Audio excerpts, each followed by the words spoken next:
লালমনিরহাটে নারী পর্যটককে হেনস্থার অভিযোগ, ফেসবুক লাইভে কান্নাজড়িত কণ্ঠে ভুক্তভোগী নারীর বর্ণনা। বুঝতেছে যে আমি নাকি চুরি করতে ঢুকছি।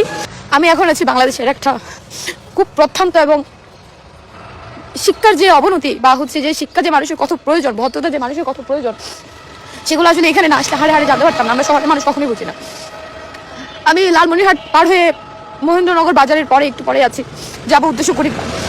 যেহেতু মেয়ে মানুষ, তাহলে রাস্তায় কোনো পেট্রোল পাম্প বা হচ্ছে যে কোনো কোথাও যদি ওয়াশরুমের ব্যবস্থা না থাকে, যারা এরকম আমাদের মতো ট্রাভেল করে তাদের আসলে খুব সমস্যা। মানুষের বাসা ছাড়া কোনো ওয়ে না। স্বাভাবিক এলাকার মানুষ তো হেল্প করে, জিজ্ঞেস করে কোথা থেকে আসছে।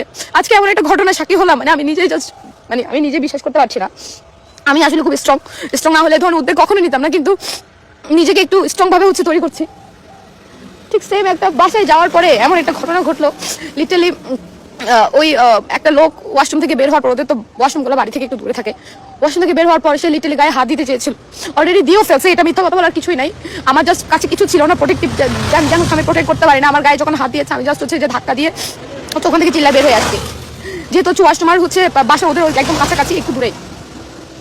এখন ওই বের হওয়ার পর যখন ওই লোকটা তো পালাই গেল পিছন দিয়ে, গ্রামের বাড়ি তো এখানে তো একটা রোড, অনেকগুলো রোড থাকে পিছনের সাইড দিয়ে।